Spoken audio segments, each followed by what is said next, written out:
Hi everyone, this is Tanya the Lady Strange. Welcome to my backyard. This is going to be just a simple test format for a collective reading. If you do follow my channel, you notice I haven't done any for the past couple of weeks. Yeah, working through my own issues and seeing what works for me and what does not. Hey, nothing wrong with that, right? That's how we align with ourselves and know thyself and know thy power, thy truth, and thy experience. Ultimately, it's up to ourselves to be the best version of ourselves and to show up for what works and doesn't work for us. Healthy boundaries, as they say. So for this, I am just using my mala here. I'm connecting with the powers of above as below and of my higher self, my divinity, my guides, deities, demons, and spirits, and all of that which I work with and walk with, guide with me to offer this. So yes, so let's get into this. I call in what message, what energies and guidance for this collective that this may resonate with. What would you like them to know? Myself as part of that collective, and those who may resonate with this message or need to hear about these energies, this energetic door of this week that we're stepping into for the week of April 13th to approximately April 20th of 2025.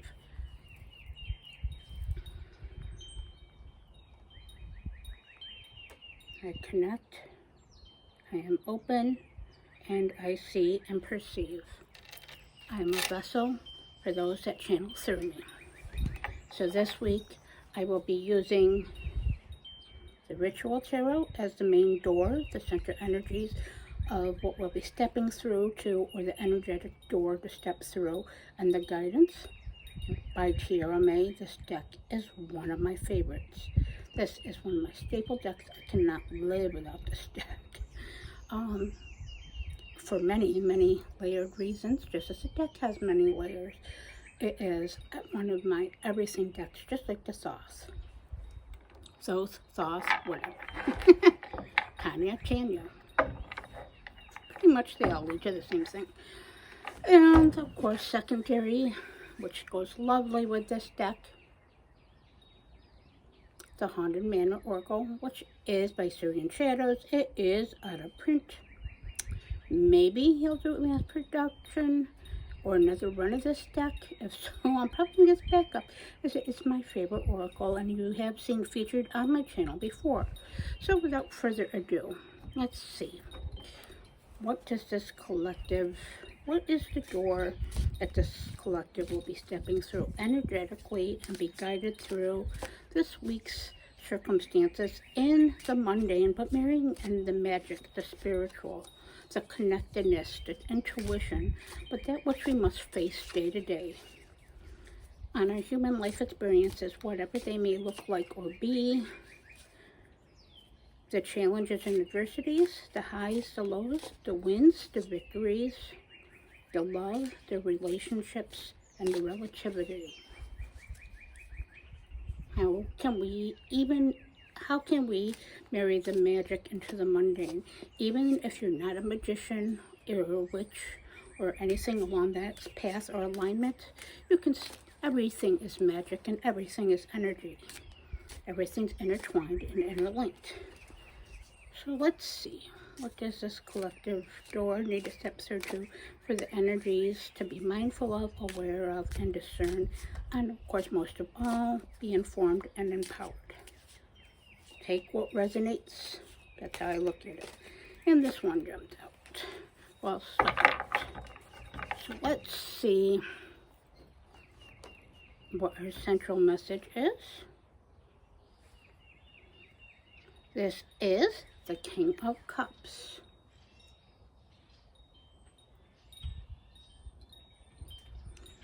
Okay, so the King of Cups, and it's still a little cold here, so my breath is coming out. That's what's going to make me laugh. But it's also the voice. I'm communicating, so it's kind of like my breath of life into this reading, much like the King of Cups is. Cups is energetic emotions. It has to do with energies of emotions, of feelings the intuition, that gut feeling, the connection of our relationships, whether they're relationships with other people, with ourselves, with our spirituality, or thereof, of our jobs, our careers, our homes, our pets, our friends, family, or just what matters and what we're cultivating. Now, this King of Cups is great. The King of Cups is a great card for and representative of the Suit of Cups, just like the Ace is. Everything is cyclical and intertwined, as I mentioned a few moments ago. So basically, this King of Cups is a good example. The King of Cups is someone that is emotionally mature, learning to master their feelings, their thoughts, and intuition, and trust themselves most of all, and trust what is really truly being shown to them. All the experiences they take in, they alchemize in a very mature, empowered way. Their past and their present, and to bring themselves into the future. Now, you will notice with this King of Cups, there is some water down here, and there is some blue, just like the symbology and the symbolic color of water, of course, and it is relative to that. Now, this is, you are going to see the center. This deck has a lot of eyes in it, of course, for seeing and perception and reaching across the veil. And you see that reaching hand there. So it is about, this week, it's best advised to see the truth. The truth in what is real and what is an illusion, what others are presenting to us that we must discern with maturity, and to analyze our feelings and our emotions and our relationships, first and foremost with others and ourselves, and how we respond effectively versus fully reacting first. But when reacting, we do so with maturity. Yes, there is, I feel, going to be, with the King of Cups, there is still some emotional immaturity in there. Hello, we're humans here. But it's the rising to see the truth. The door of stepping through is to see, despite the hardships, challenges, and adversities, or especially how others present themselves to us, or what our emotions may make us say, or what we may or may not perceive that which is true or not. It's to reach above,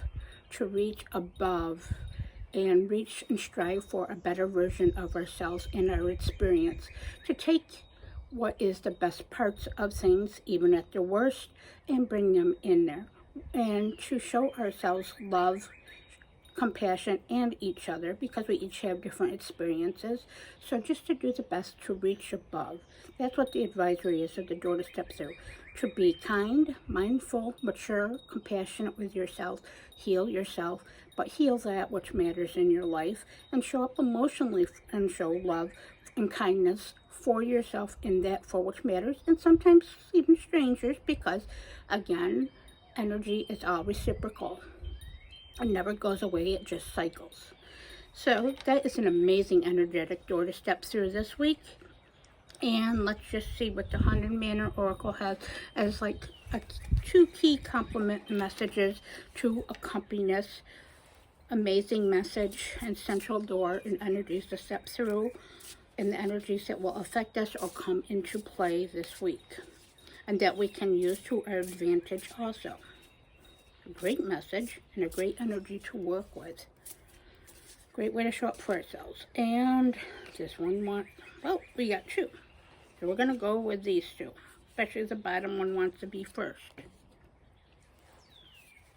So the bottom one is Hearth. Amazing, perfect, like the King of Cups. Value your worth. That's the Hearth. Value your worth. And Apple. Take a bite.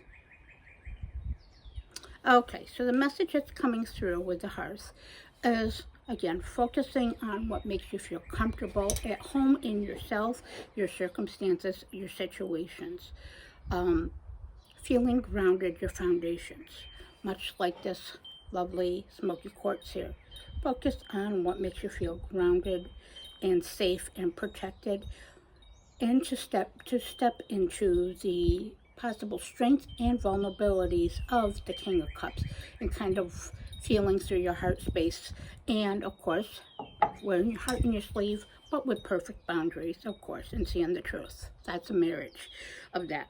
It is valuing your worth. Know who you are, know your boundaries, know what your worth is. Don't give too much, but don't give too little. Um, Value who you are and what you bring into this world, emotionally, energetically, and what you bring to your relationships and how you present yourself. And value your worth enough to know that when other things are BSing you, you can say, nope, no more, and be mature enough about it to step away and not to hold those feelings in too much, but to release. And next is the apple. Take a bite.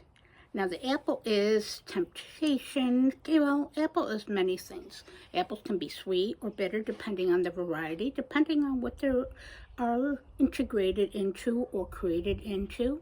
The apple is also a sign or thing of the Garden of Eden, taking a bite out of something, just like Eve did.